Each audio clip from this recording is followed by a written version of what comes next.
नमस्कार, live cities के night bulletin दिन भर बिहार में आपका स्वागत है। खबरों की शुरुआत करेंगे, लेकिन उससे पहले एक नजर डालते हैं आज की सुर्खियों पर। महिलाओं को सीएम देंगे 2 लाख रुपए, नीतीश कैबिनेट में बड़ा फैसला।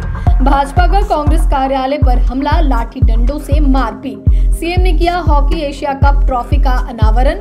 भाजपा का बिहार से बाहर होना तय, अखिलेश यादव का बड़ा हमला। वोटर अधिकार यात्रा में पहुंचे सचिन पायलट, चुनाव आयोग पर गरजे। पीएम पर अभद्र टिप्पणी को लेकर बीजेपी का राहुल गांधी पर निशाना। एनडीए में सीट बंटवारे को लेकर चिराग के सांसद का बड़ा बयान। बिहार चुनाव को लेकर अधिकारियों ने लिया तैयारियों का जायजा। पटना में मादक पदार्थों की तस्करी गिरोह का भांडाफोड़, 4 गिरफ्तार। बिहार के 9 जिलों में होगी भारी बारिश, आईएमडी की चेतावनी। अब खबरें विस्तार से। मुख्यमंत्री नीतीश कुमार ने महिलाओं के लिए बड़ी पहल की है। उन्होंने मुख्यमंत्री महिला रोजगार योजना की शुरुआत की है। इसकी घोषणा उन्होंने सोशल मीडिया प्लेटफॉर्म एक्स पर की है। कैबिनेट की बैठक में इस योजना को मंजूरी मिल गई है।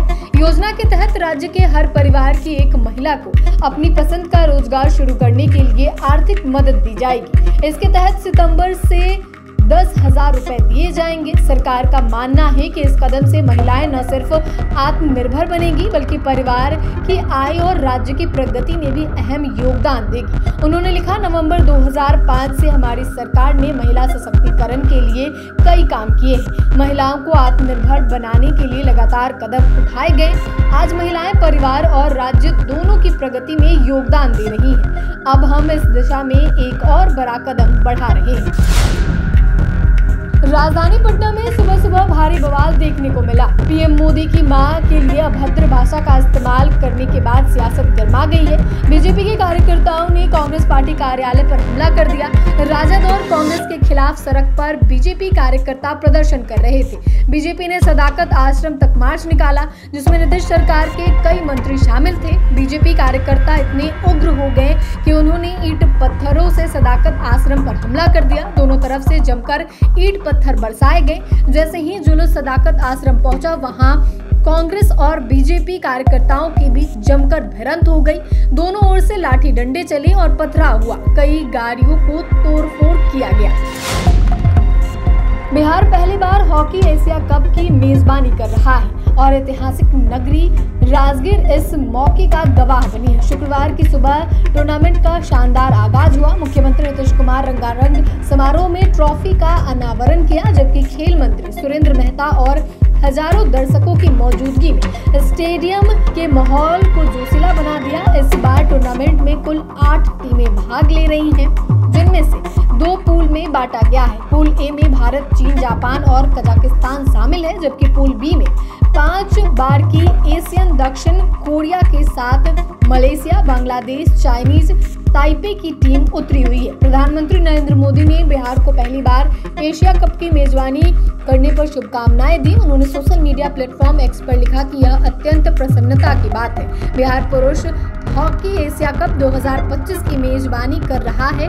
हाल के वर्षों में बिहार ने खेलों का केंद्र बनने की दिशा में उल्लेखनीय प्रगति की है।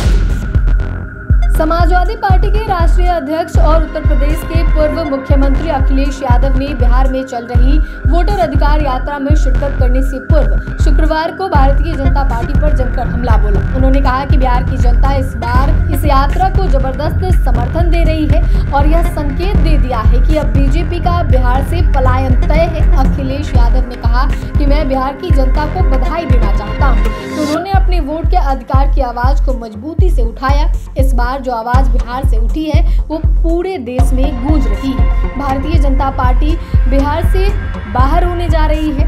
अखिलेश ने चुनाव आयोग पर भी निशाना साधा। उन्होंने कहा कि इस यात्रा ने चुनाव आयोग की उसकी जिम्मेदारियां याद दिलाई हैं। यूपी में जो हुआ, अब बिहार में भी लोग जागरूक हो रहे हैं।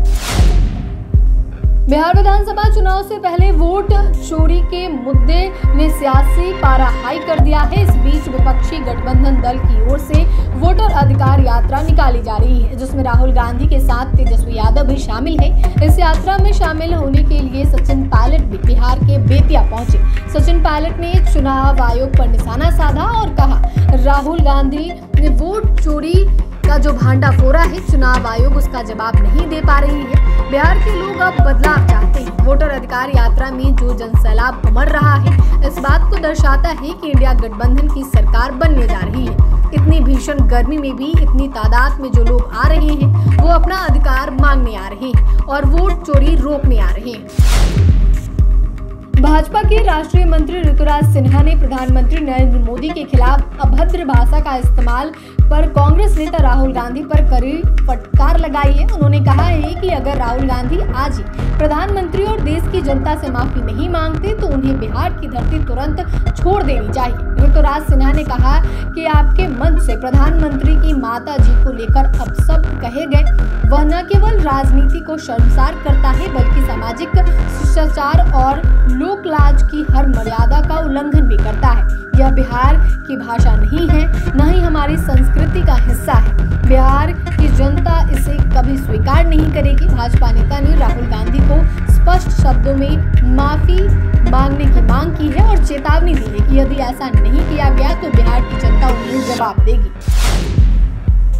लोक जनशक्ति पार्टी रामविलास के सांसद अरुण भारती ने एनडीए में सीट बंटवारे को लेकर बड़ा बयान दिया है। उन्होंने कहा है कि 2020 में एलजेपी ने अकेले 137 सीटों पर चुनाव लड़ा था, जबकि पिछली बार एनडीए के साथ मिलकर 43 सीटों पर चुनाव लड़ा गया था। ऐसे में अगर सामान्यजनक सीट बंटवारे की बात हो तो यह दोनों आंकड़ों के बीच ही कहीं होना चाहिए। सांसद अरुण भारती ने कहा कि जब से हमारी पार्टी बनी है, हमने जेडीयू के साथ कभी चुनाव नहीं लड़ा है। हमारा स्टैंड साफ है। हर दल को अपनी ताकत, जमीनी पकड़, स्ट्राइक रेट और नेताओं की जन स्वीकार्यता के आधार पर हिस्सेदारी मिलनी चाहिए। उन्होंने बताया कि इन सभी बातों से पार्टी ने एनडीए के घटक दलों को अवगत करा दिया है। साथ ही कहा गया कि जिसकी जितनी संख्या भारी होगी, जिसकी उतनी ही मजबूती होगी, उसकी उतनी ही दावेदारी होगी। सांसद ने संकेत दिया कि पार्टी अपने हितों से समझौता नहीं करेगी और सीट बंटवारे को लेकर जल्द ही ठोस निर्णय की उम्मीद है। बिहार विधानसभा चुनाव की तैयारियों को लेकर भागलपुर में प्रशासनिक स्तर पर गतिविधियां तेज हो गई हैं। चुनाव व्यवस्था को दुरुस्त करने के उद्देश्य से शुक्रवार को आयुक्त हिमांशु कुमार राय, जिलाधिकारी डॉक्टर नवल किशोर चौधरी, सदर अनुमंडल पदाधिकारी विकास कुमार सहित कई वरीय अधिकारियों ने शहर के विभिन्न मतदान केंद्रों का निरीक्षण किया। निरीक्षण से पूर्व सभी अधिकारियों ने समीक्षा भवन में राजनीतिक दलों के प्रतिनिधियों के साथ बैठक की। बैठक में चुनाव से जुड़ी तैयारियों, मतदाताओं की सुविधा और मतदान केंद्र की व्यवस्था पर विस्तृत चर्चा की गई। बैठक के बाद अधिकारियों की टीम ने कृषि भवन, नगर निगम स्थित मतदान केंद्रों का दौरा किया, वहां की व्यवस्थाओं का जायजा लिया। प्रशासन की ओर से यह स्पष्ट संकेत दिया गया है कि चुनाव प्रक्रिया को पारदर्शी, सुरक्षित और सुगम बनाने के लिए सभी आवश्यक कदम उठाए जा रहे हैं।